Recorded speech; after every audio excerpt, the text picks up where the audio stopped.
ಓಂ ಗುರುಬ್ರಹ್ಮ ಗುರುರ್ವಿಷ್ಣು ಗುರುದೇವೋ ಮಹೇಶ್ವರಃ ಗುರು ಸಾಕ್ಷಾತ್ ಪರಬ್ರಹ್ಮ ತಸ್ಮೈ ಶ್ರೀ ಗುರವೇ ನಮಃ.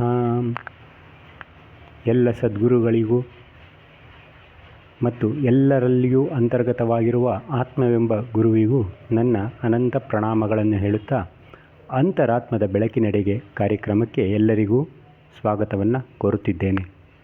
ಈ ದಿನ ಪ್ರತಿನಿತ್ಯ ಪಠಿಸುವ ತಾಯಿ ಸರಸ್ವತಿಯ ಒಂದು ಮಂತ್ರವನ್ನು ತೆಗೆದುಕೊಂಡು ಅದರ ಅರ್ಥವನ್ನು ತಿಳಿದುಕೊಳ್ಳುವಂತಹ ಪ್ರಯತ್ನವನ್ನು ಮಾಡೋಣ.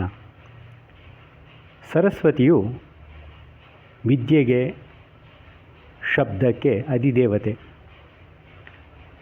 ಶಬ್ದವು 4 ಪ್ರಕಾರಗಳಿಂದ ಹೊರಹೊಮ್ಮುತ್ತದೆ ಎಂದು ಹೇಳುತ್ತಾರೆ. ಮೊದಲನೆಯದು ಮೌನ.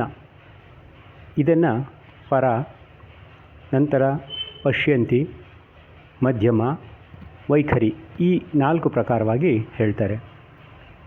ಪರ ಎಂದರೆ ಮೌನದಿಂದ ನಡೆಯುವ ಸಂಭಾಷಣೆ. ಮಹನೀಯರುಗಳು, ಮಹಾತ್ಮರು, ಯೋಗಿಗಳು ಮೌನದಿಂದಲೇ ತಮ್ಮ ಸಂಭಾಷಣೆಯನ್ನು ನಡೆಸ್ತಾರೆ. ಪ್ರಕೃತಿಯೂ ಸಹ ಮೌನದಿಂದಲೇ ಎಲ್ಲದರೊಂದಿಗೆ ತನ್ನ ಸಂಭಾಷಣೆಯನ್ನು ನಡೆಸುತ್ತದೆ. ಅದನ್ನು ಜ್ಞಾನಿಗಳು ಗುರುತಿಸಬಲ್ಲರು. ಇನ್ನು ಪಶ್ಯಂತಿ, ಇದು ಹೃದಯದಿಂದ ಹೊರಹೊಮ್ಮುವಂತಹ ಶಬ್ದ. ಸಾಮಾನ್ಯವಾಗಿ ತುಂಬ ಸಂತೋಷದಿಂದ ಪ್ರೀತಿಪೂರ್ವಕವಾಗಿ ಯಾರಿಗಾದರೂ ಆಶೀರ್ವಾದ ಮಾಡಿದಾಗ ಅದು ಫಲಿಸುತ್ತದೆ. ಏಕೆಂದರೆ ಅದು ಪಶ್ಯಂತಿ ಮಾಧ್ಯಮದಿಂದ ಹೊರಹೊಮ್ಮಿರುತ್ತದೆ. ಕೆಲವೊಮ್ಮೆ ಕೋಪದಲ್ಲಿಯೂ ಸಹ ಈ ಒಂದು ಶಬ್ದವು ಹೊರಹೊಮ್ಮಿ ಶಾಪವಾಗಿ ಪರಿಣಮಿಸುತ್ತದೆ. ಆದ್ದರಿಂದ ಮಾತಿನಲ್ಲಿ ಎಚ್ಚರಿಕೆ ಇರಬೇಕು. ಇನ್ನು ಮೂರನೆಯದು ಮಧ್ಯಮ. ಗಂಟಲಿನಿಂದ ಹೊರಹೊಮ್ಮುವ ಶಬ್ದ. ಸಕಲ ಪ್ರಾಣಿ ಪಶು ಪಕ್ಷಿಗಳು ಈ ಮಾಧ್ಯಮದ ಮೂಲಕ ತಮ್ಮ ಸಂಭಾಷಣೆಯನ್ನು ನಡೆಸುತ್ತವೆ. ಕೊನೆಯದಾಗಿ ವೈಖರಿ. ಇದು ಮನುಷ್ಯರು ಉಪಯೋಗಿಸ್ತಾರೆ. ಮನುಷ್ಯರು ಮಧ್ಯಮ ಮತ್ತು ಪಶ್ಯಂತಿಯನ್ನು ಉಪಯೋಗಿಸಿಕೊಳ್ತೇವೆ. ಗಂಟಲಿನಿಂದ ಶಬ್ದ ಹೊರಹೊಮ್ಮಿ ನಾಲಿಗೆಯ ಮೂಲಕ ವಿವಿಧ ರೀತಿಯ ಶಬ್ದಗಳಾಗಿ, ಮಾತುಗಳಾಗಿ ನಮ್ಮ ಭಾವನೆಯನ್ನು ಎಲ್ಲರೊಂದಿಗೆ ಹಂಚಿಕೊಳ್ತೇವೆ. ಈ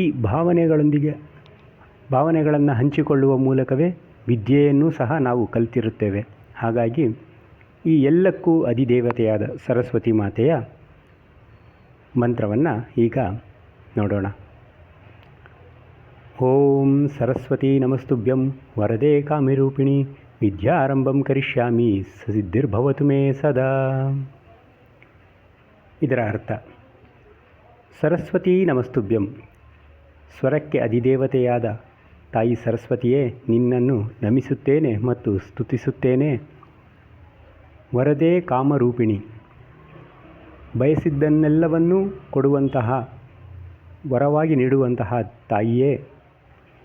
ವಿದ್ಯಾರಂಭಂ ಕರಿಷ್ಯಾಮಿ, ವಿದ್ಯೆಯನ್ನು ಕಲಿಯಲು ಪ್ರಾರಂಭಿಸುತ್ತಿದ್ದೇನೆ. ಸಿದ್ಧಿರ್ಭವತು ಮೇ ಸದಾ, ಅದರಲ್ಲಿ ನಾನು ಯಶಸ್ಸನ್ನು, ಸಿದ್ಧಿಯನ್ನು ಪಡೆಯುವಂತೆ ಸದಾ ನಮ್ಮನ್ನು ಹರಸು ಎಂದು ಈ ಮಂತ್ರದ ಅರ್ಥ. ವಿದ್ಯೆ ಎಂಬುದು ಒಂದು ವಯಸ್ಸಿನಲ್ಲಿ ಮಾತ್ರ ಕಲಿತು ಮುಗಿಸುವಂಥದ್ದಲ್ಲ. ಇದು ಪ್ರತಿದಿನವೂ, ಪ್ರತಿ ಕ್ಷಣವೂ, ಜೀವನ ಪರ್ಯಂತ ನಾವು ಕಲಿಯುತ್ತಲೇ ಇರುತ್ತೇವೆ.